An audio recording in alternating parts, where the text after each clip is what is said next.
राज्य सरकारनं बदलापूरमधील पूर नियंत्रण रेषा नव्यानं निश्चित करण्याचे आदेश दिले आहेत। चुकीच्या पद्धतीनं आखण्यात आलेल्या पूर नियंत्रण रेषेमुळे अनेक भागातील विकास कामं आणि पुनर्विकास रखडले होते। मात्र आता या निर्णयामुळे शहराच्या विकासाचा मार्ग मोकळा होणार आहे।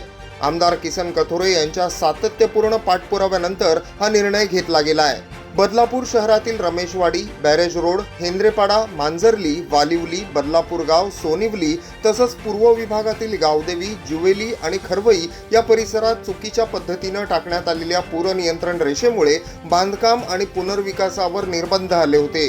यामुळे हजारो नागरिकांना घरांच्या दुरुस्तीपासून ते पुनर्विकासापर्यंत अनेक अडचणींना सामोरं जावं लागत होतं। गेल्या अनेक वर्षांपासून याबाबत आमदार किसन कथोरे यांनी शासनाकडे सातत्याने पाठपुरावा केला होता।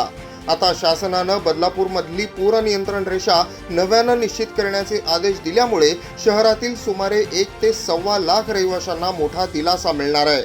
तसंच रखडलेले पुनर्विकास प्रकल्पही मार्गी लागण्याची शक्यता यामुळे निर्माण झाली आहे। मुख्यमंत्र्यांनी बदलापूर पालिका निवडणुकीत बदलापूरकरांना जो शब्द दिला होता तो पाळल्याची प्रतिक्रिया यानंतर आमदार किसन कथोरे यांनी दिली आहे।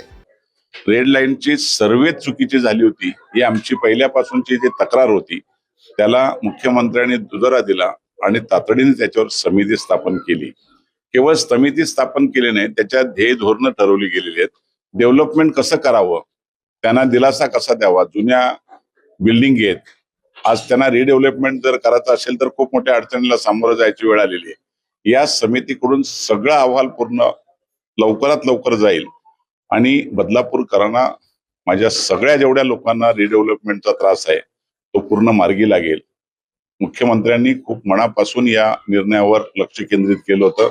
बदलापूरमध्ये नगरपालिकेच्या निवडणुकीच्या वेळेला ज्यावेळेला मुख्यमंत्री आले त्यांच्याकडे हा प्रश्न मांडला आणि त्यांनी त्याच ठिकाणी उत्तर दिलं होतं की मी तातडीने त्याची समिती स्थापन करून बदलापूरकरांना रेड लाईन आणि ब्ल्यू लाईनचा दिलासा दिला जाईल आणि म्हणून मुख्यमंत्र्यांनी दिलेला शब्द त्या अर्थाने आज पाळला आणि त्याकरता तुम्हाला बोलतो। Bureau report, AB fast news, Badlapur.